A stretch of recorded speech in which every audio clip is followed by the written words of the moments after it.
Hello दोस्तों, मैं हूं विकास गुप्ता और स्वागत करता हूं अपने यूट्यूब चैनल चैन डिफेंस पॉइंट पे। और आज मैं डिस्कस करने वाला हूं वैद्युत आवेश तथा क्षेत्र से रिलेटेड कुछ एक्सरसाइजेज पर। तो पहला क्वेश्चन है, वैद्युत क्षेत्र विक्षेपित कर सकता है। ऑप्शन पढ़ ले, गामा किरणें, एक्स किरणें, अल्फा कण और न्यूट्रॉन।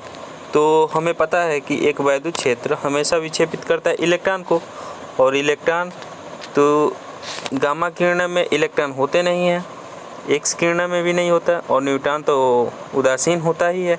तो इसका मतलब कि ऑप्शन नंबर सी सही है। अगला क्वेश्चन बढ़ते हैं, एक धन आवेशित वस्तु में है। धन आवेशित वस्तु में क्या होती है? ऑप्शन पढ़ लें, न्यूट्रॉनों की अधिकता, उसके बाद इलेक्ट्रॉनों की अधिकता, उसके बाद इलेक्ट्रॉनों की कमी और प्रोटॉनों की कमी। धन आवेशित वस्तु में है तो हम जानते हैं कि इलेक्ट्रॉन ऋणावेशित होता है। तो इलेक्ट्रॉन अगर किसी पदार्थ से मतलब कि वहाँ से हट जाता है तो वस्तु पॉजिटिव हो जाती है। तो धन आवेशित वस्तु में है इलेक्ट्रॉनों की कमी। ऑप्शन नंबर सी सही है। अगला क्वेश्चन बढ़ते हैं, 8 कूलम आवेश में इलेक्ट्रॉनों की संख्या।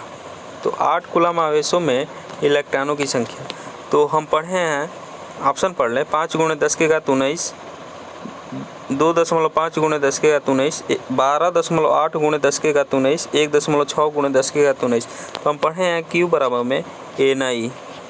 तो यहाँ से N निकालना है, तो मतलब कि Q/E।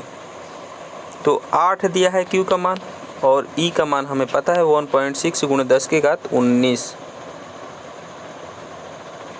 होता है। तो यहाँ भाग करेंगे तो 16×5 = 80, मतलब 5 × 10⁻19। ऑप्शन नंबर ए सही है। अगला क्वेश्चन बढ़ते हैं, चौथा, अल्फा कण का आवेश प्रोटॉन के आवेश का होता है। पहला दिया है 4 गुना, B 2 गुना, 3, C 3 गुना और D है बराबर।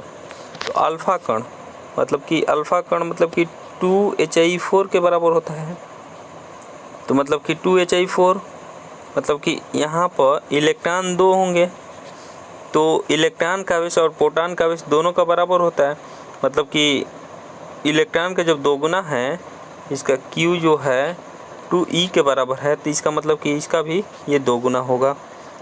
अगला क्वेश्चन, यदि 1 माइक्रो कूलम तथा +4 माइक्रो कूलम के 2 आवेशित कण 10 सेंटीमीटर की दूरी पर रखे हैं, तो उन पर लगने वाला बलों का अनुपात।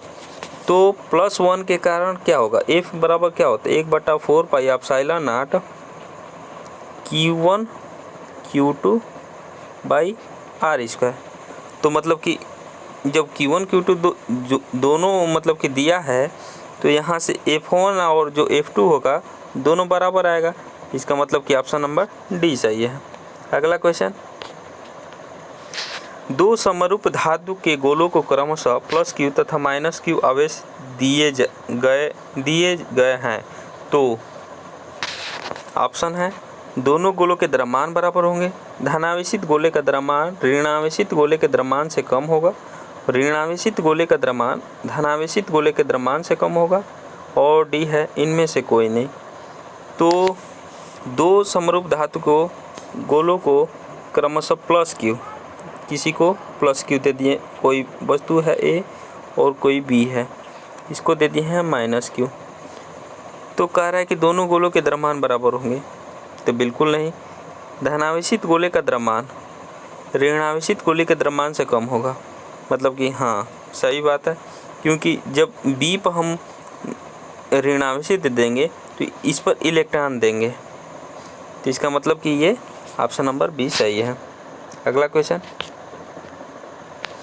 किसी विद्युत रोधी माध्यम का परावैद्युतांक K हो सकता है। माइनस तो होता नहीं है, 0 तो होगा नहीं, पॉइंट में होता नहीं है, इसका मतलब कि 6 सही है।